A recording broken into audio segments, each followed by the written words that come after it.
And running, and Villa is loud.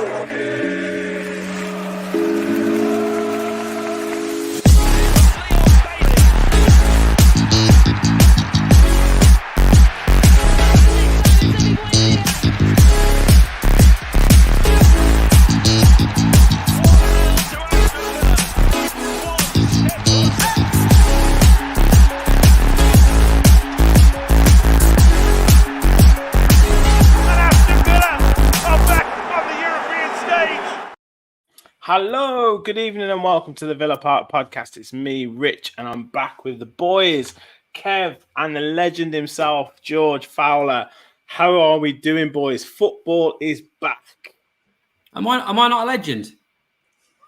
Well, you know, you're always a legend, but it's because he's got it in his name, you see. I know. He just reminds us every time he's on that he's a legend. George is way more of a legend than me. I'm only attention seeking. I'm good, mate. I'm good. How about you, Kev? Yeah, I can't remember the last time us three did a pod together, so it's very, very exciting to be on with the most tan man in Mexico. Absolutely, and the legend himself. Yeah. I turned up as the most tanned man in Mexico, and I left even more tanned in Mexico. And for the viewers, I've seen Rich face to face in the last few days, and his tan is incredible. So yeah, he looks like he. Was the last time you had a 2-week holiday, Rich? 15 years ago. So 15 years ago, and it looked like you enjoyed every single moment of it, mate. It was good. Chilled, relaxed, good man. Yeah, no, but I'm very pleased football's back. I mean, we had our fans forum on Sunday, which was a nice little warm up to the real action, which starts again on Saturday. Aston Villa against Crystal Palace, which we are all looking forward to. Got people in the comments already. Max is in the house. Good evening, Max. Dale is on board. Hi all up the Villa. Duncan in the house. Evening, Dunk. Michael. Good evening, Michael. Rachel. Good evening, Rachel. Gary. Hi, everyone. Proper football is back. Absolutely, Gary. So, yeah, great to have you on board, everyone. Just do the honors. So, as always, we're inching towards 2,400 subscribers, lads. I think we are about 20 away. I know we haven't done many shows over the last couple of weeks, but we are going to be back firing with the content over the next few weeks. So, please do continue to support the channel. Hit the like button, hit that subscribe button. Help us on the road to 3K. Which I'm sure we will start to motor on over the next couple of weeks, which will be great with all the content that we've got planned. And if you do want to become a member, I've pinned the link at the top of the chat. Here it is. Just click that link and just follow the instructions to become a member. Just $1.99, and you can become an official Villa Park Pod follower. And if you do want to support the channel, hit the $sign at the bottom, and it'd be amazing for all your support that you give us already. Would be fantastic. So, lads, I've just said football is back. George, I'll come to you first, mate. How have you reflected on kind of the kind of starts of Villa's season? And like we talked on in the fans forum, kind of reflecting on that. So I'll get your thoughts on that and kind of this next period of games, because we've got I think 4 league games, a cup game, a Carabao Cup game, and 2, Conference League games. I think it is in this period. So it's going to be a key time for Villa, isn't it? Yeah, no doubt about that. I mean, I always find the season doesn't really start getting going until that first international break, because you have 3-4 games, whatever we've had. Everyone just starts sort of thinking, football's back, exciting times, and then bang, you're done for a week and a half. So yeah, as you say now, I think it's something like 8 games in 23 days, so we can really start, getting the bit between the teeth and hopefully getting some results, boys.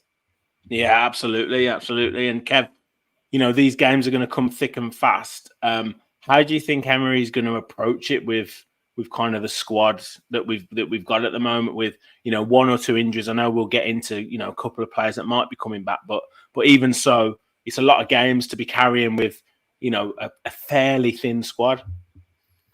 Yeah, we know this is the big test now, but this is what we wanted, wasn't it? Do you know what I mean? It's like anything in your life, you're always looking for that next goal. And, as cheesy as it sounds, think of all those Instagram quotes, it's all about the journey. Well, for Villa, we were desperate. We were desperate last season to get away from relegation when we obviously had our previous manager.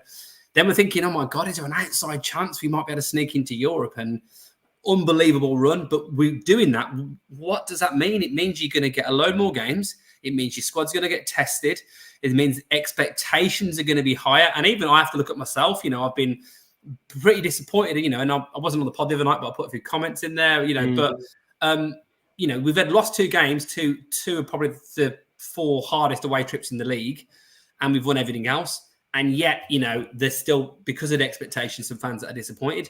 So I think because of there's a little bit of talk that it's not quite right, and whether it's Watkins not firing, whether it's defence not being strong enough, whether it's we should have brought in another wide player or forward. My worry is you lose to Palace. I don't think it's going to happen, but if you do, you get a bad European result. The knives start to come out a little bit. Emery's got a lot of credit, so this is a key test for him, because these next 6 or 7 games shapes our season, really, doesn't it? I'm confident of European progression. I think I think Alkmaar are a good team, but I fancy us to beat obviously all the others. But it's the league form, really. We don't want to. We've got games in that run we should be winning, really. So it's a real test for us. Yeah. And George, Palace to come first on Saturday. Talking Premier League here. Palace, Chelsea. I think it's Brighton and then Wolves. Obviously the old cliche. There's no easy games in the Premier League, but it is a time for us to maybe try and kind of put some sort of run together in the Premier League, and obviously starting this Saturday against Palace. Yeah, that's always the aim, of course. I mean, there ain't no easy games. I mean, it is a classic cliche, but it is true. Since Emery's come in, I think everyone's got this kind of feeling that we'll lose against the big boys and we'll beat everyone else. I mean, that's been the case, for about 10, 11 games. But I wouldn't hang your hat on that. There's no guarantee that Palace don't come to Villa Park Saturday and get a win, and everyone really loses their shit.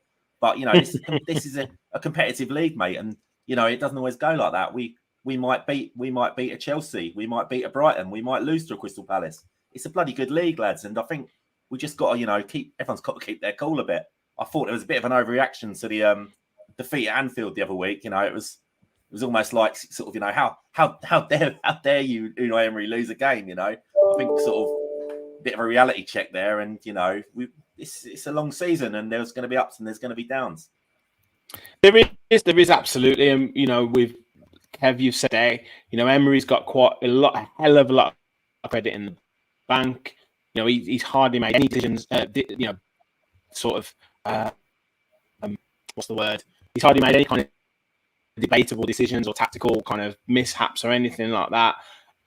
Maybe could have argued there's been 1 or 2 this season, but for me, and I obviously tweeted out off the podcast account that the kind of same old problems are still around with the club, that whenever we go behind in a game, we're still unable to kind of stick in it, hold our kind of form, not lose our heads, and maybe try and nick a goal back or nick a win here or there. And it's been like this for years, and I know Emery needs time, but we still haven't seemed to have cracked that code, if you like, to kind of win from going behind in a game. It's what the big teams do. The classic example in the last 20, 30 years with Man United were unbelievable. They constantly believed they were going to get back into a game. And in recent times, there's been a few teams that have managed to nick a goal against Man City. I remember we did it early, didn't we, with McGinn one year, and you just know those teams are going to come back. We ain't very good at it. We haven't been very good at it. And that's the one thing I think has been missing from this recent run. I think we've beaten some big teams, which, we didn't do. Look at last season. We broke the Man United hoodoo. We beat Chelsea, Spurs away. We've got consistency in terms of away wins last season, which was something we'd never really done. We got consistency in terms of home performances. I think we've won the last 8 at home. So yeah. But I think that's the one next step, and I think that becomes. And do you know what? When I saw this kind of being a talking point the other day, I thought about that opening defeat against Newcastle and how I think we've all said it, haven't we? We feel like the Mings injury affected them, but you know what? If you're in a war and one of your best mates gets shot and there's people firing at you, which is like the Premier League, then you got to deal with that. You know, whatever scenario that you're in, it's as harsh as it sounds. You know, you've seen one of your probably your best friends and a leader in the club get a knee injury, but it does suggest a slight soft underbelly. We know we are a flat track bully now, which is great. You know, and when we're ahead, it's rare that we don't win. There's good stats on that. But when we go behind, I don't care who it's against. I don't fancy us. Yeah. That's the thing, and we've got to kind of. I know there's many different ways to win a game. You know, obviously you can. We've kind of cracked that. If we go 1-0 up, we'll kind of hold in and sort of pick a team off with. We can win comfortably. We can but I don't think and we can win 1-0 away from home. We can do all that sort of stuff, but we can't yet. Like I say, we haven't seemed to have cracked that. Going behind, whether it be home or away. Thankfully, at home, we tend to start very fast and get that goal or get a couple of goals ahead. So that's really good. But yeah, like you said, if you want to be one of the big boys, if you want to be one of the big teams, we've got to kind of get that hoodoo off our back, so to speak. So yeah, it'll be interesting to see. Dale mentioned my audio is not great. I don't know if I've turned the mic up. I don't know if that's made it any better. If people can let me know. Few comments coming in. Let's have a look. Michael said, nothing wrong with expectations, but I think we are overstressing too much. We need to relax. Rachel said, I think we need to keep it one game at a time, as Michael, the legend, says. Yeah, worry about Palace first. Early days yet. Gary said, we have to smash that Crystal Palace to smithereens. There you go, Gary, with his little jokes there. Dale said, majority said pre-season top 10 and win a trophy. Job done. Paul said, hi, Rich, Fowler, Kevin, we will beat Crystal Palace 6-0. You're always very, very optimistic, Paul. I love it. Gary said, we didn't need to leave ourselves so short in forward departments, asking for trouble, if you ask me. Sarko's in the house said, same old problems. We couldn't beat teams we'd expect to be at home until Emery came in. That's very true. So that is one of the things that we've sorted out. I think the mentality will shift with our own progression and belief we can do it. That will come, says Rachel. Gary said, we seem to be living off last season's form so far. Nothing special so far this season for me. Agreed, but very early days. Michael said, the reality is our defence has been hit by Ming's injury and we've not had the time to bed our new players in. Yeah, bang on. That is very, very true, And I will come to kind of some of our players now, actually, talking of bedding those new players in. Pau Torres came under a little bit of criticism, George, the last game against Liverpool. One or two fans slightly concerned about him. And obviously, Diaby's hit the ground running. Tielemans has kind of had a little, whether it be the old Lost in Translation interview. But what have you made to kind of, I'd say kind of Torres and Tielemans have kind of been the ones that have caused the most talking points. But it is right. They need time to bed in, though, don't they? Yeah, absolutely. With Pau Torres, I mean, we did a show right at the start of the season, didn't we? And me and you, Rich, both said it's possible flop of the season there. We did. I'm not going to act like an expert because I didn't know anything about him. All I'd gone on was a lot of people's comments on Twitter about saying he lacked a bit of physicality and he liked a slow sort of tempo and he wanted to be comfortable in possession. And as I was hearing that, I was thinking, and you're coming to the Premier League, I'm not sure that's the perfect mix. But what I found so far in the games that we've won, when we've controlled the ball, played the game the way we want to play it, he's looked very good. And I actually think that was Emery's idea in signing him. I think even though he's a central defender, I think his signing was more in mind of our attacking play and how we want to start up moves and stuff. A game at Liverpool and a game at Newcastle, if Mings was fit, Mings would be playing and Torres would be on the bench. I'm convinced about that, but obviously the way it's fallen, that hasn't happened. As for Tielemans, again, very good pre-season. We were all waxing lyrical about him. But I heard you boys the other day on the fans forum sort of backing him a little bit. I didn't like it. I didn't like him coming out after 4 games. Whether he's spoken to Romano or whether whoever's done the interview with him, I don't think it was very wise. I mean, you don't want to start rocking the boat with a new club this soon into the season. You've got to respect the fact that you're coming into a club that's finished last season, in absolute style. You've got Douglas Luiz and Boubacar Kamara, who hadn't really put much of a foot wrong. All right, you can question maybe Kamara's form at the moment, but I just think it was a bit big time from Tielemans. He's only just signed. He's just got relegated, and I think really he should, be trying to do his talking with the ball and not coming out giving it a large, saying I should be playing. I came here to play. I mean, they all came here to play. What should one of them midfielders just back out now and say, "Oh, Tielemans has come here to play, so I better get on the bench." I don't know. I'm not very happy with it. They're all competitive animals. That's why they're Premier League footballers. So they all think that they should be in the first team. So yeah, I mean, maybe we could have worded it better, but yeah, like I said, for me, that's what I want all my players to be chomping at the bit to be playing. So it's one of them. But the only thing that slightly concerns me is if, like Kev says before, if we do go on and lose to Palace or lose a couple of these games coming up, it only takes a few of those defeats for a couple of the lads who are on the bench to say, well, hang on a minute, why is he playing and we're losing and I'm better than him? And then all of a sudden, I'm not tempting any fate here because I'm very confident, but we know what we know what professional footballers are like, and they are very temperamental, and that's that's what can happen it doesn't matter what dressing room you're in. It can happen in any dressing room, but a Premier League dressing room, I can imagine it's quite tasty at times. So yeah, it's going to be interesting. What do you make of the new players, Kev? And kind of, I guess, Tielemans, and I know a lot of people in the comments are saying Zaniolo as well could get a start. What are your kind of thoughts on some of those new lads bedding in? Well, I think Zaniolo in his few cameos has looked like he's definitely got something about him, and he's played pretty well for Italy. I think he was like man of the match in one of their games, highest ratings. I saw something. He's clearly got a little bit of star quality. I sound like Louis Walsh. You've definitely got star quality there, Nicolo.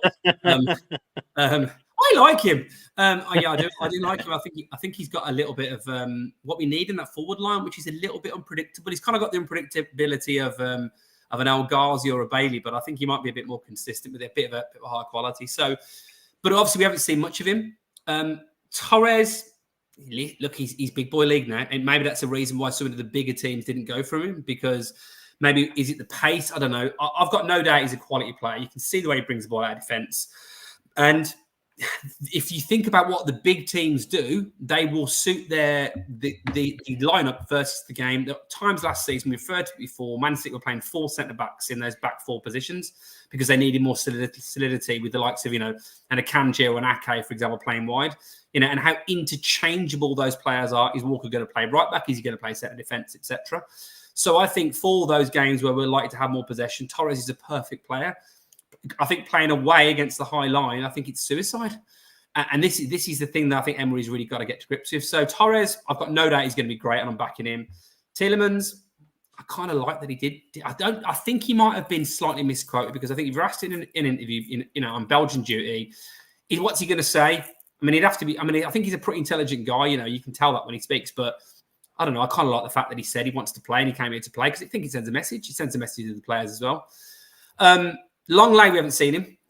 And Diaby, I think, has clearly been the best of the bunch. But to be fair, I mean, when me and Gareth did the talking tactics, sorry to steal your show, Rich. You do that. You did a grand job. You did a grand job. Thanks, mate. But when we did it, I mean, he pointed to some points about Diaby, and basically words to the effect of he's maybe getting away with it a little bit because some of the other players are off it.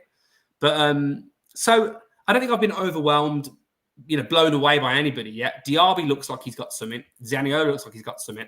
And I think if those two can come through, it maybe, hopefully, will sort of quell that kind of thought that I've got that we should have brought another forward player in, although I do think we should have brought another forward player in. Well, apparently, I don't know, it's Pete, Sky Sports Pete is on Twitter. I think he's one of the reporters on Villa reporters on Sky Sports News, has said that we're apparently obviously we sold those players, no secret, for FFP, but also potentially to give us the leverage to sign some big signings in January, and apparently a forward player striker is like a marquee striker is at the top of that list. And then I saw some other point in saying that we were at the head of the queue for Goncalves. So it could be a big name. But then obviously, if rumours are to be true, Tammy Abraham was a done deal. At the start of pre-season, it could be that it comes into time in that his injury, he gets back fit in January window, and we kind of bring Tammy back. Who knows? But yeah, it's one of those. You've got to take it, haven't you? You've almost got to take a step back and put the emotion to one side. And it's so hard to do that against, when I watch my lad play football, I'm sure you're the same, Rich. You just want a bit more. You expect a bit more. If he drops one, he should have caught, as he's a keeper, your boy. If my lad kind of fluffs his lines in front of goal, I'm thinking, come on, I want more from you because you care more. And with the Villa, the objective, rational way to look at it is no team has smashed the transfer window. No Premier League team. Even with the might of a Newcastle, obviously Tonali's had his, he's had his problems and criticism. Havertz hasn't absolutely smashed it, has he? Chelsea, talk about all their signings.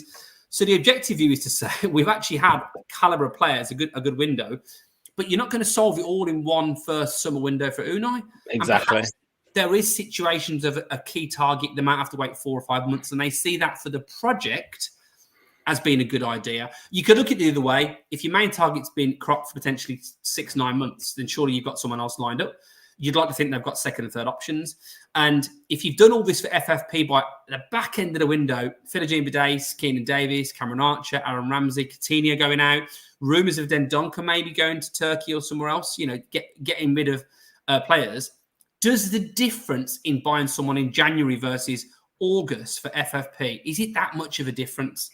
I don't know if it is. And I think, it's just the worry that we might fall behind. If we keep injury-free now, we get back to last season's form and we're thereabouts, and we add in January, then it's go time, isn't it?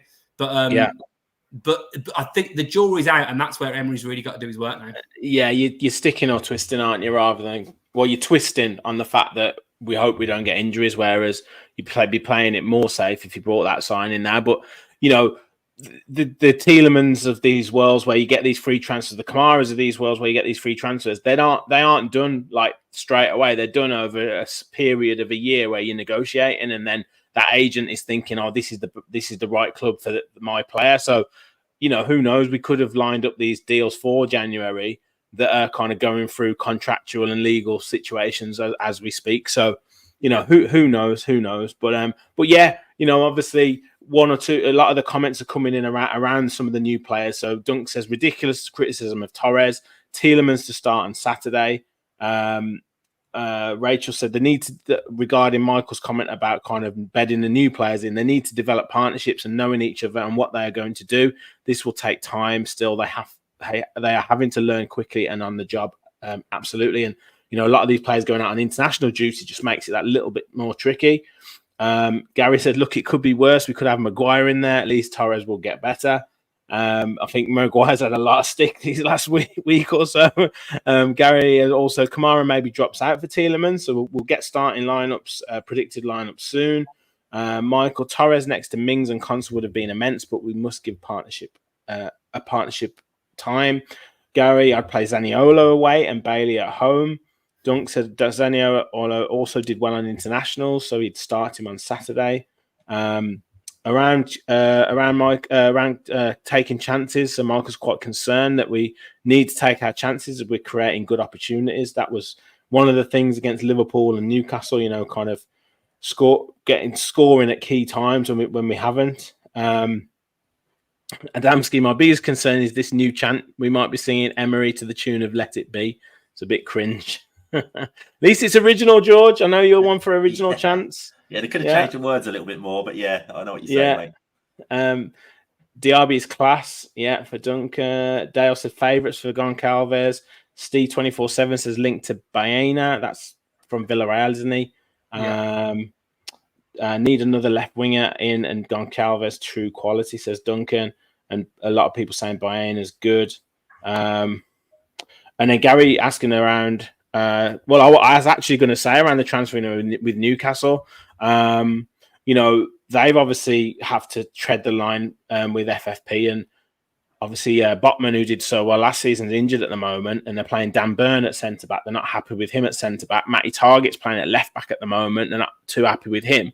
and they're talking of bringing Jamal Lascelles back in, and you're talking of a Champions League side with Jamal. No, like I don't mind him as a centre back, but that shows you that you can't solve all the problems for your team in one foul swoop if you're going back to the likes of Matty Targett and Jamal Lascelles playing in your team. So yeah, it's difficult for all teams.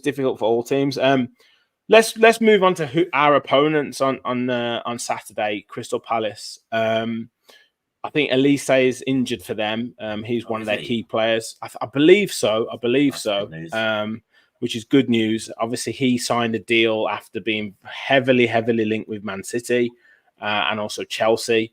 But they still have Eze in their side, who obviously has got into the England side. I think Mark Gahey could be injured as well. He went off against for England against Scotland the other day. But Kev, they're still a good side, and Roy Hodgson, at the grand old age, I'm not sure how. I can't tell you how old he is. I think he's in his 70s, but he's 164. Roy Hodgson. Yeah, but Vieira was, the kind of seen as this new breed of coach, and would come in and he started off, playing some really good football, and the young lads were playing with a lot of freedom, and then he kind of withdrew into his shell, and apparently didn't get on well with quite a few of the younger players, which was a bit of a surprise. Roy Hodgson comes in and kind of gives them a new lease of life, and they've got some dangerous players, though, haven't they?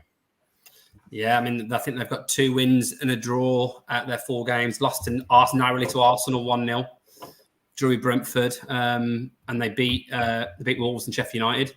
So again, kind of teams you expect the teams like Villa to beat, they've dispatched them. I mean, it's very early; you can't tell for anybody really, but. I do think, yeah, absolutely, Michael. Always agree with you too, mate. What a man. I think Palace, even under previous managers, Hodgson, obviously, even under Vieira, they kind of had that swashbuckling style particularly when Zaha was there, Eze, Elise, and you kind of thought, wow, they've got a bit going for them. They just didn't really score that many goals. Well, Mateta's scored a few this season. Looks like he's found his shooting boots. Edouard as well. Yeah, Edouard has scored a few. You look at those players, adding obviously AU into the mix and Benteke in recent years. I know he's gone now. They were never quite scoring enough. It makes you look at what you had, obviously, the whole Watkins debate. So I think they've got a bit about them, but we should be dispatching teams like Palace, and particularly if Elise and I mean, I feel Mark Gay is pain because I've got hip problems also. But this is the kind of game at home, we'd expect to win, but you can't take them for granted. That they certainly work hard. As you and I have talked about this many times, mate, they're a physical team. Yeah. Didn't I go to Palace game with you last season? I think it might have, because maybe it was, yeah. Physical team. Home or away? Home, I think. Yeah, I can't remember. Maybe we did it. Oh no, we went the season before. Last when we drew 1-1. Yeah, I've got memories of you just in my ear going, look at this physicality in this midfield now. But it's true, isn't it? Look, they always go for it because at that time, I think, mate, they had Koyate. And it was the what is his name? Mihailovic or something? Oh, was he the Aussie guy? No. Anyway, that had those two. Then they got Decore in for last season, and this season they've got Jefferson Lerma and Decore in there. And Lerma always plays well against us.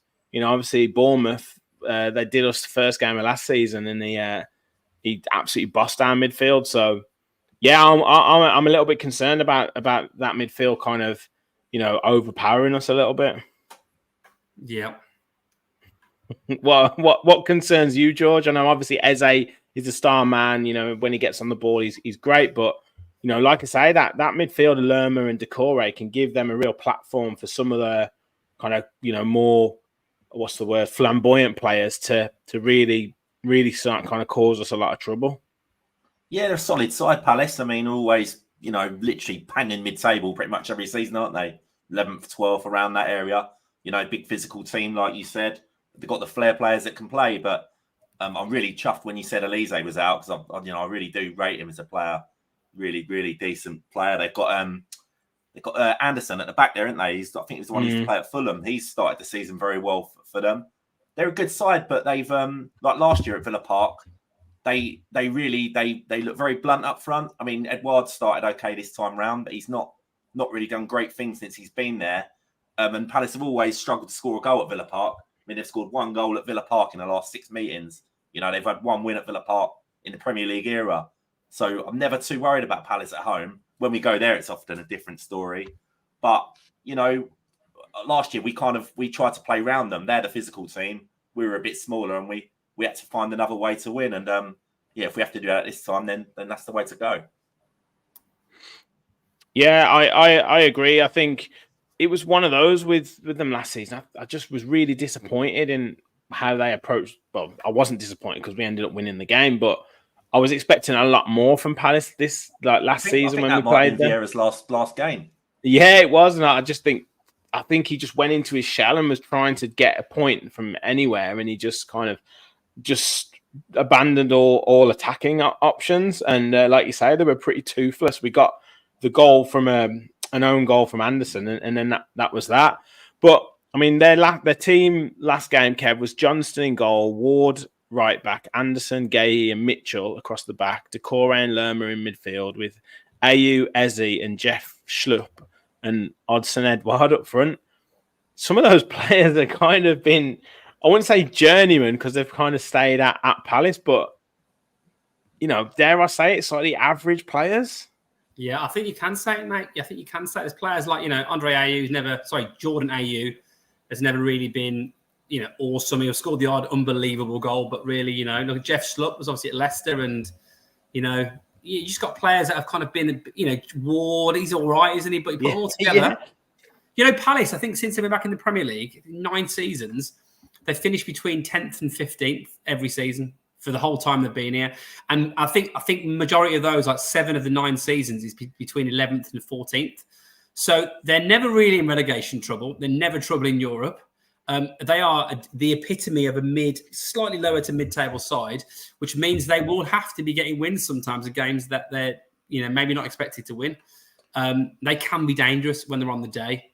They've got quality that keeps them out of those relegation spots, and that's where you got to look at it and give the credit to what Hodgson's done. You know, he came back in obviously last season when they were probably a bit premature with Vieira, but you know, the rumours obviously lost the dressing room a bit.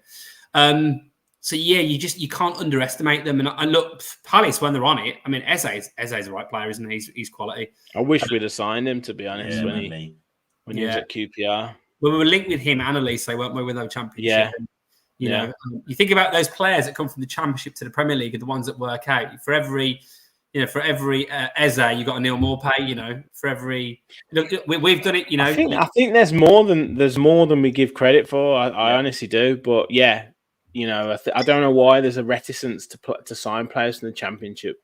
But yeah, I agree with you because, like you say, you can get players that kind of get stuck in between that. Not quite too good for the championship, not good enough for the Premier League bracket. Yeah, and we've maybe got some of those that we could argue ourselves in recent times. Some clearly, you know, he signed Scott Hogan, didn't we, with a view to get promoted, and he was clearly not good enough.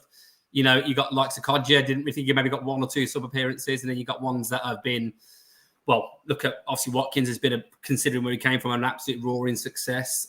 Elise, decent. Cons has been phenomenal. He should be starting internationally for Portugal or England, really. So, you know, so yeah. But you know, Aston Villa under Unai Emery, 8 home wins in a row. This is a game we got to win, haven't we? Absolutely. We'll get to starting lineups in a second. We'll just go through a few comments. Gary said, "Wasn't Roy the first manager of the month in 1884?" I would have thought so. Rachel said, "I hope for a solid defensive and attacking performance from us." Yeah, we all do. Absolutely, clean sheet and a solid win will be great. Gary said, "But they've got someone worse than Bailey. Mr. Ayew is probably playing." Yeah, he doesn't.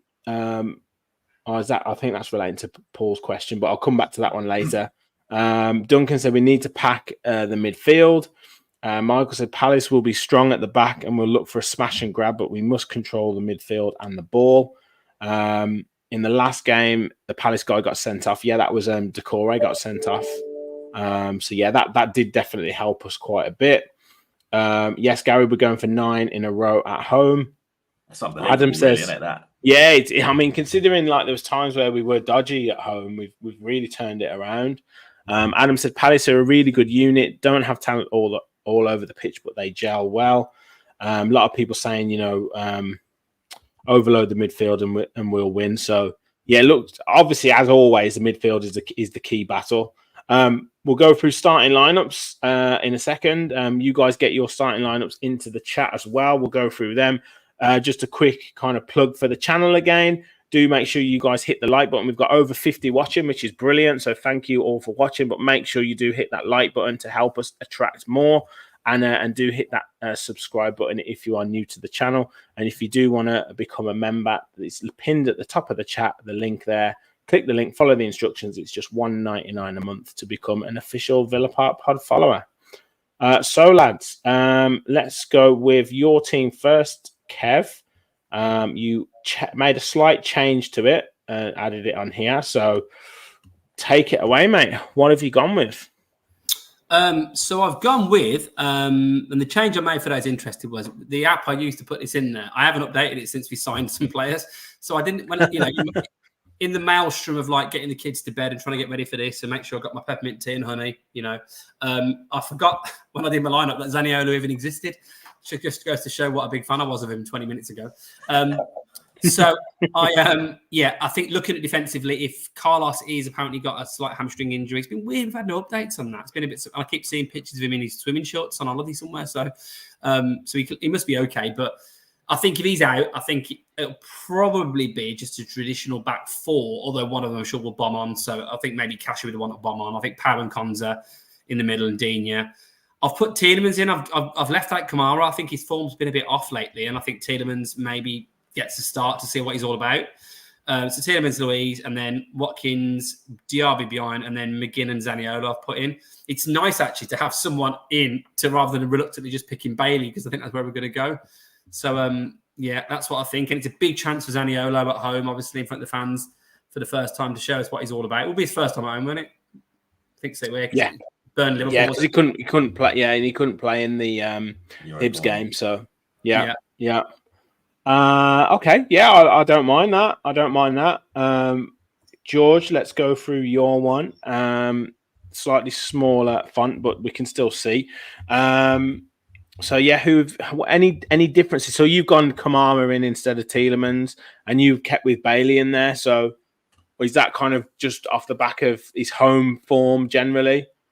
Yeah, exactly that. The Bailey Cash thing on the same side does concern me slightly, but this is the games where Bailey always scores all his goals, I find. So I'd like to see his record at Villa Park. I bet you he's scored in more goals than he hasn't. More games than he hasn't.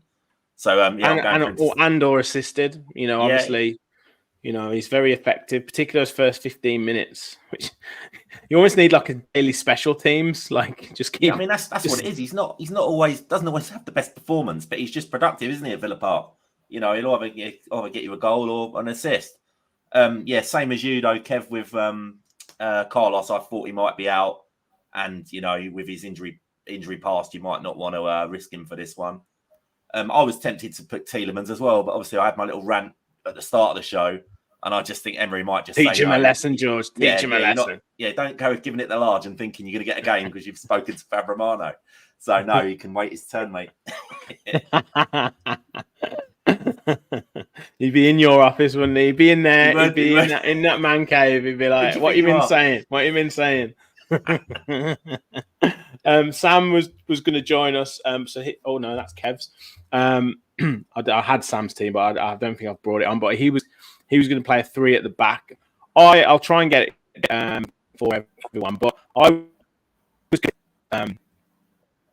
going to go with. I think Bailey will start. I really do. I think like you said, George, in terms of that home form, I think he will. I'm not quite sure whether he will go with Zaniolo straight away. In and out again, Rich. Sorry. Might be much of my internet. Yeah, I'm not sure whether we're with him immediately just because of the... we've also got to take into consideration that we're playing Legia Warsaw on Thursday as well. So 1 or 2 players would come in for that one. But yeah, I did want to put Sam's on because he was going for 3 at the back. And obviously with potentially with Carlos being fit, We obviously saw it trialed in some of the we've seen it in one or two of the away games. Maybe he's been forced to do it, and we did see it trialed in pre-season. Do you think the kind of three at the back might be used at any point, lads? When you look at that there, that looks right, doesn't it? It looks balanced, but I'm still not sure. I've just when Sam put that up there, that looks like it could work. Yeah, I mean, I guess Kev, it's if Carlos is fit. I mean, do you see that? I mean, Dina and Cash would then have the license to go forward quite freely rather than one of them sticking back in there. I mean, do you see that potentially happening, Kev? Well, it gives you the solidity, doesn't it? That's the one thing it gives you. You know, you've got, and I do think with that kind of game, I do think particularly when you've got a Bailey in your team, I don't know if you lose much if you all of a sudden play Cash where Bailey is, and you've got a bit more of a kind of defensively minded player in there somewhere. I guess the other options you've got while they're still at the club is you could do something with Dendoncker, or particularly you could do something with Callum Chambers. You know, and would Callum Chambers give you a bit more height and defensive stability? You know, alongside Pau. So I guess you could do Chambers, Konza, and Pau with Cash and Dina. You could also do, you know, maybe an option for other games is if he plays Chambers instead of Pau in maybe away games. I don't know, but is Chambers got any more great qualities than Pau Torres has? Probably not. So it's only maybe if you want to take Pau at the firing line. I think he's got experience. Options. That's all. Yeah, experience. I think Emery's got options, but he does seem to like the obviously the high fallback. I don't know. I think more likely at home, I can see a situation where he would play that four at the back, and the right or left back would be a centre half. So that's the only thing I thought differently when I did my team was, does he maybe play Pau wide, but then who are you putting in the middle? You know, it means you then got to go Chambers if Carlos is injured, because you're not putting Feeney in. You got to go Chambers and Konza. So and I don't think long way. I need to add him to my list. Yeah, there you go. But yeah, so I guess it's a possibility, isn't it? I don't think at the moment with Carlos and Mings injured that he's going to play Konza right back too much. I don't know. No. Adam, that's a good question, and I've got a few starting lineups as well to go, but one that we maybe haven't thought of is Alex Moreno, and is he back? I mean, we'll probably find out tomorrow. Yeah, I didn't think. I mean, obviously we've seen him in training, but I don't know if it's going to be too soon for him to start the game. I mean, it'd be great if he's on the bench, but I just feel like, maybe it's maybe it's a bit too soon for him. Yeah, George, any? I mean, we'll find out a little bit more from Emery's press conference tomorrow. Sorry if my sound's a bit dodgy. I've not really done anything with it. I don't know if it's seems all right now, mate. To be fair, it was a minute ago it was bad. But yeah, obviously we've seen him in training a little bit. But yeah, I mean, would you think that he comes straight in if he's been training fully? Who are we talking about there, mate? Sorry, say that again. Moreno. I thought you said my sound was all right. I've got worried about that and forgot to listen to what you were saying. I would say probably if he is fit, I reckon he'll come back onto the bench because it's been a fair while he's been out now, isn't it? You know, he's missed the whole of pre-season, so you wouldn't want to rush him back and and risk getting another injury. But yeah, the sooner he is back playing regularly, the better we'll be, no doubt about that. Yeah, absolutely. I think he's been a big miss for us in the side. Definitely sort of just giving us that extra 5-10 yards going. Don't get me wrong, Dina's done pretty well, and he knocked some fantastic balls in, but it's just that extra ability to go that 10 yards to the byline to cut the ball back, as opposed to trying to put it in front of the on-running Villa attackers and slightly behind the defenders, where I think just going that extra 5-10 yards just gives us that extra dimension.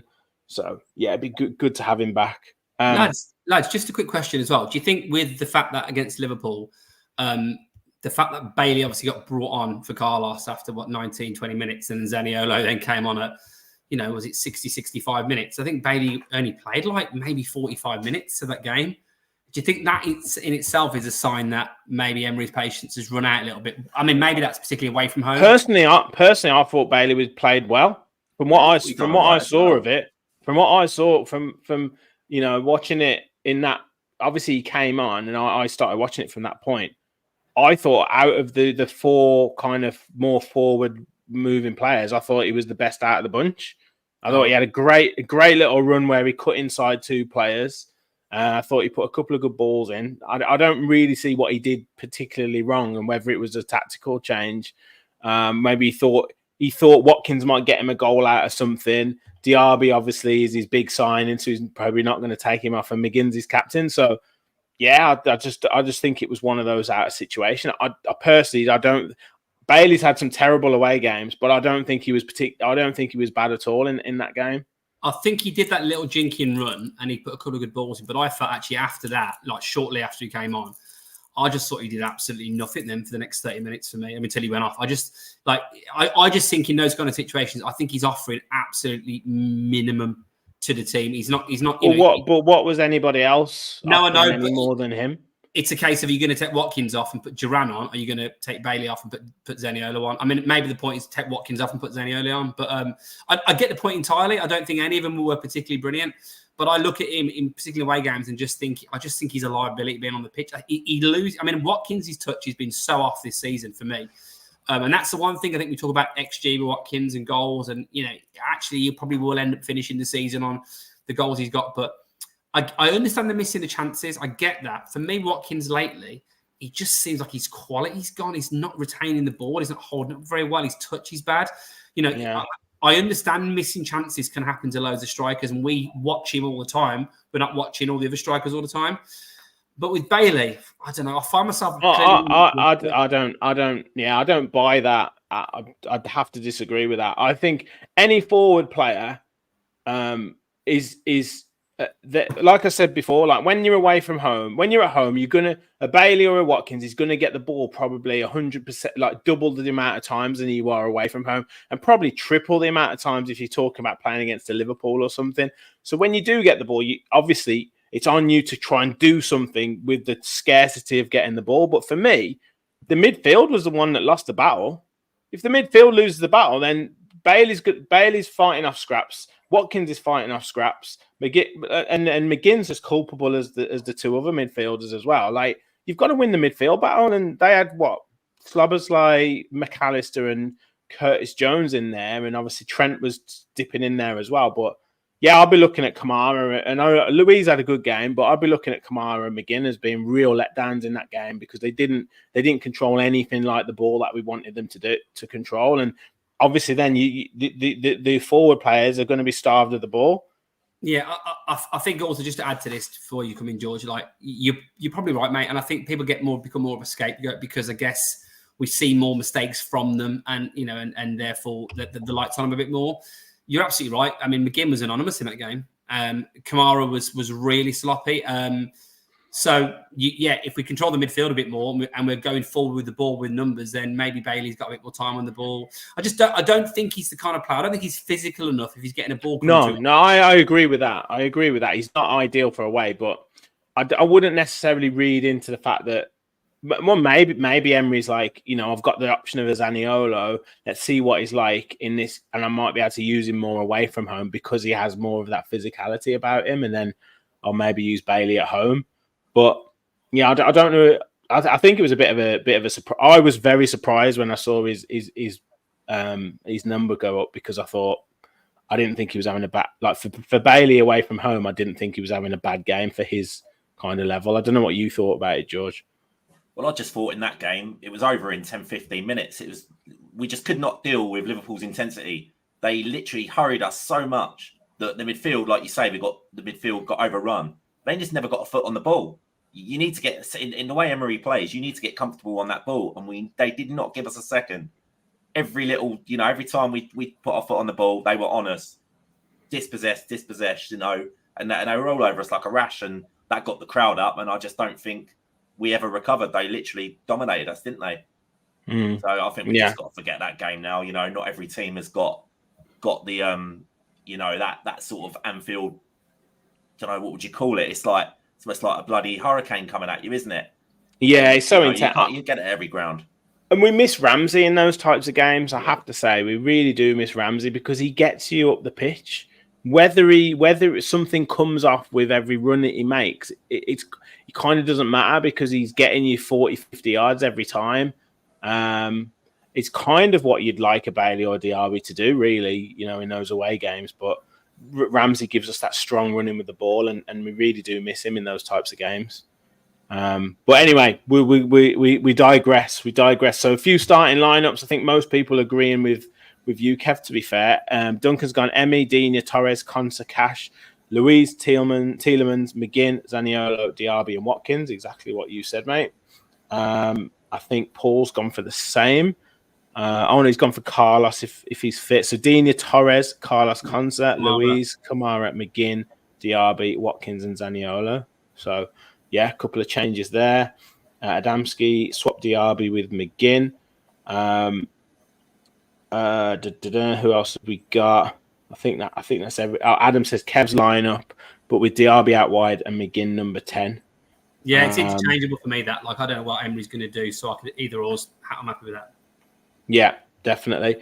A few people asking the questions on Ollie because you brought him up as well, Kev, talking around his form at the moment. And Gary's asked the question: what do we do if Watkins has another poor game against Palace?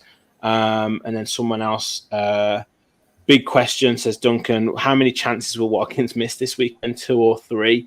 But yeah, I'll take your opinion on it, Kev. What are your you've just said that Watkins might be slightly out of form at the minute. He's 1 goal in 11 Premier League games. No one will be as frustrated as him, but is it a concern at the minute? It's clearly a concern because we were a team that want to finish top 6. I predicted us to finish higher than that Champions League spots if we'd have got the signings and maybe not had the injuries, that I thought about it. So you have to have expectations high. But looking at those XG figures that came out the other day alongside the ending of what his season goals were, look, I want us to be the best we can be, but there's no one better than Ollie Watkins for us in that team at the moment. I mean, no one better. So I think if he has a bad game, he keeps playing because we haven't got a Tammy Abraham waiting to go to take him out the firing line. And we've got to back him. It doesn't mean, I think this is the thing, isn't it, right? Watkins is getting grief. And I want to try and take a reasonable view on this. It's okay to be frustrated if you're missing chances and he's not retaining the ball very, very well. It's okay to be frustrated. And I think the fact of the matter is that we've got high expectations. So those ones that are saying that want the club to do better and think we should be probably a bit more consistent in his areas. Then the other side of the argument is, hang on a minute, his XG almost matches his goals output within point something. So this season, in a normal season, he would be on 2-3 goals, whatever, already now. So that point is, if you balance that across the season, he'll have XG in other games. Well, he'll exceed his XG rather than obviously be under it. So I think this is the kind of game where he can get his confidence back. I really do as well. Yeah, he's a confidence player, isn't it? I saw something the other day as well. Holt end hero Dean Saunders, and Watkins has got a better strike rate for Villa than Dean Saunders has. Well, people, do you know what? They're quite similar in the fact that Dino used to go on those runs where he'd go on 9 in 10, and then he wouldn't. I remember there was a time he didn't score for he's when we finished second in the league, and I think it was about 12, 13 games where he didn't score, and then he scored against Man City when we beat him 3-1, and it literally came off his. I think he was right in front of the goal, off his chest or something. He nearly put it over. But it's one of those where, when you're not scoring, you get that tension and the goal looks all of a sudden looks tiny, and you just need one to come off your arse, as they say, or something like that, just to get you off the mark sort of thing. So yeah, and Adam sums it up quite well. Only thing we can do with Ollie is back him. There's no other senior options that offer what he does, and that's the point, isn't it? We have got to back him really, and as we keep saying, he's a frustrating player, but he's been our top scorer for the last 3 seasons, as Dale said before. He scored double figures in the Premier League. He's wanted by lots of clubs that are, kind of in other Premier League rivals. So every time we do match previews with other clubs, teams as well, they always say, Ollie Watkins is a good player. We've got to watch out for him and all that kind of stuff. So he's obviously rated across different clubs. So I just think, let's back him. And at the end of the day, right, whether it's Bailey, whether it's Diaby, whether it's Watkins, back them, because, like we've said, they've won 8 home games in a row. So whatever teams Emery's putting out there, they're doing the job. They're doing the business. That's it. I mean, I don't think we have to really keep worrying about it. It's as if, we're waiting for him to do things wrong. We know what he does good. Why can't we concentrate on that? It always has to be what he doesn't do. We know Watkins is a streaky striker. He banged in 10 in 12. Now he's got 1 in 11. I'm more concerned about how many of them games we've won. If Watkins hasn't scored and we win 3-0, I don't give a shit, to be honest with you. Yeah. It's if he's costing us games.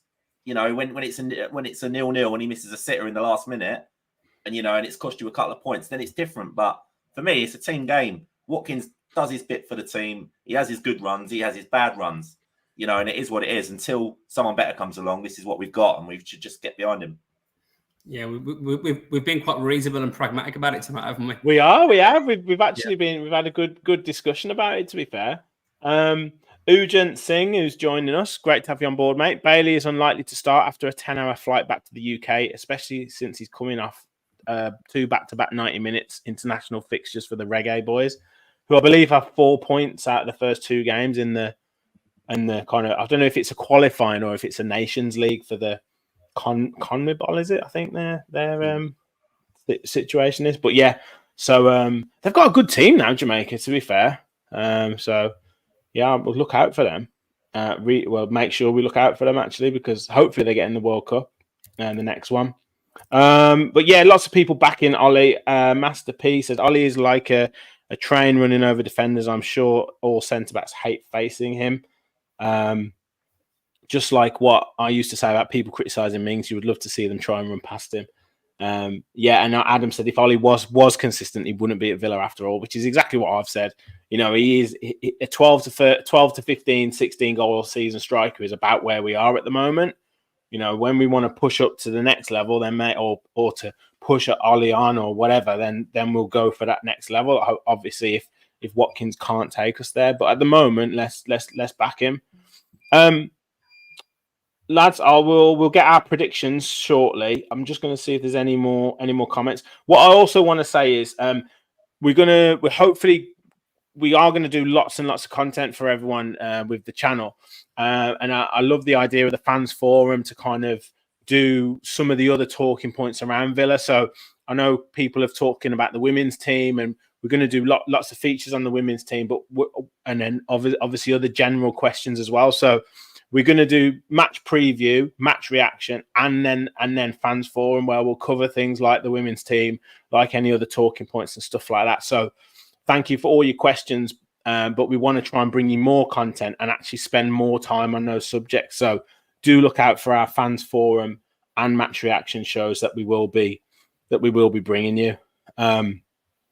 So lads, let's go for match predictions, for score predictions for Saturday. And you guys get your score predictions in the chat as well.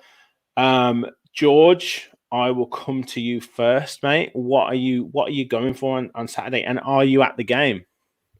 No, sadly I'm not going to the game. I'm working day and night Saturday, so no Villa for me. But I'll still be obviously watch the game on the telly, or as we watch it when we can't go. So no more. Yeah, I'm going to go for a narrow 1-0 win. I think it'll be a tight game, but maybe similar to last year. I was going to say Bailey to score the goal, but your man there seems to think he won't be playing. But I'm going to stick with that as I wrote it down before the game. So I'm going to go 1-0 Leon Bailey. Ooh, match winner, Kev. The match winner, Leon Bailey. Adamski says 5 minutes only on the women's. We will spend a lot more time on that because Kev, I know you really champion the women's side as well. So we will feature a lot more with them. And also, I always forget our FPL league that will be focused on in the fans forum as well, because I basically put my team in and then just completely forget about making transfers, forget about doing anything with it, and then just kind of goes out my mind. So yeah, we will focus on the Fantasy Premier League as well. On the fans forum. Rich, we're not talking about that because last week I thought Sterling's playing pretty well, so I captained him, and I thought, well, everyone's going to have Haaland captain, so Sterling's going to have a point to prove, not getting in Gareth's squad. Sterling got me 4 points. Haaland got a hat trick. I also put bloody Evan Ferguson on the bench, and he got a hat trick. So absolutely not. I've had enough of this. I would have got 2 hat tricks. You were in the top 20 as well. It's flying. I know. This is my problem. I think to myself, right, everyone else is going to have Salah and Haaland. So I reckon Johan Visser's going to go on a run of scoring 15 goals in 2 games. I'll triple captain him. It didn't work out. Funny that, isn't it? It's the differential. Yeah. Just before we go into the predictions, I was just going to say there was a comment before. I just wanted to quickly pop up about strikers, obviously, and it was Gary said it, and it was. I start to get worried if Archer gets another couple of goals this weekend and Ollie strikes out again. That's the point around, like, it's obviously a more of a kind of a micro-focused point. If Villa lose to Palace, the knives are out for the club. If Watkins fails again, and Archer maybe gets a couple of goals at the Tottenham Hotspur Stadium, and he's up and running even more so, then that's when I think you might start to get a little bit of, and that's when, Harry Maguire gets pelters from all parts, isn't it? When someone gets in your back a little bit. So I really hope Ollie does come back to some form, because we need to eat. As much as I want Archer to do brilliant, I'd love him to, one of our own, come back to the club and, be a Michael Owen for us type character.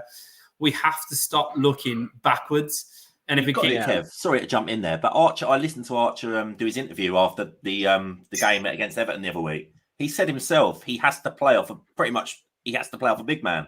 So if he was going to be playing for Villa, he'd be playing with Watkins anyway. Yeah, well, he's a second striker. Maybe more of a Tammy Abraham type player. We used to say this all the time, Rich. I think Keenan Davis and Archer would have got a few goals in the Premier League. They would have done. Maybe not the quality though. Yeah. No. But yeah, look, all the best to Cameron Archer, and I'm sure Watkins will get back in the Premier League goals. He's obviously scored goals this season. He got a hat-trick against Hibs, so he has scored this season. So it's not as if he's drawn a total blank. But yeah, I'm sure he will get back to goal-scoring form very soon. Duncan says 3-1 Villa. Richo63, our resident Everton fan in the house, says 3-1 Villa.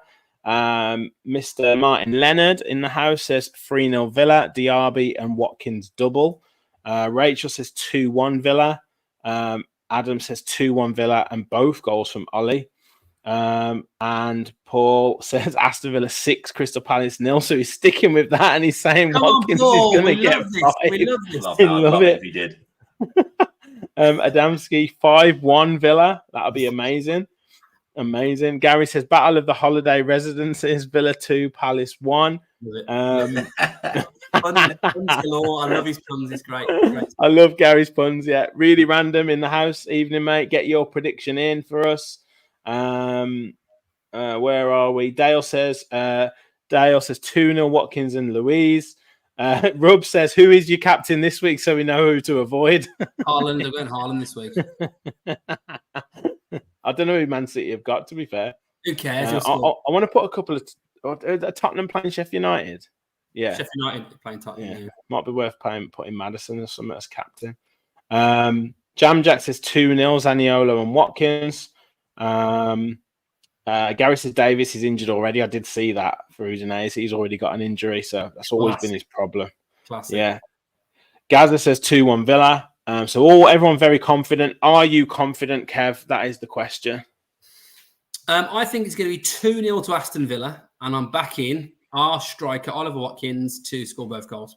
2-0, clean sheet at home, which Emi Martinez will be happy with, and Ollie will get both goals. So yeah, there you go. Rub saying he bets Haaland will be rested this game. So there. I did that last season as well. When it was a double game week, I thought, right, triple captain time for Haaland. I think he got De Bruyne I did. He didn't play the one game. And then the second game, he got 2 points. So I got six points. We haven't got to go ace anymore. I'm getting depressed. No. Yeah. It's giving you a PTSD there, Kev, I think. It is. Really random. Villa 3, Palace 1, or maybe 3-0 Villa. So either way, very confident about the score. I'm gonna go 3-1. Yeah, I do think we'll concede, but I think we will get the win. And I'm going to go Leon Bailey for a goal. I'm going to go Watkins, and let's go Zaniolo. I think Zaniolo will score. Come on. So yeah, great victory for Villa. I'm sure on Saturday it gets us back to winning ways. That'll be 9 points from the first 5 games, so it'll be a pretty decent start and taking us into a very, very, very busy period.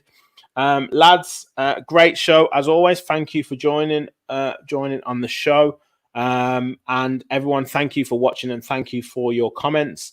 As I say at the start of the show, do please hit that like button and hit that subscribe button. Help us on the road to 3K. We're very, very close to 2,400. So, yeah, if you haven't already, please do hit that subscribe button. We're going to be back with plenty more shows. I'll have my bite-sized preview to come up tomorrow. We'll have a match reaction show. We'll have fans forum. We'll have preview for the Conference League. We'll have reaction to the Conference League. So many shows. We'll have talking tactics that'll be back next week. So please do make sure you got your notifications on so you know when our shows will be on. And as always, remember, we all follow the Villa. Thanks, everyone. Up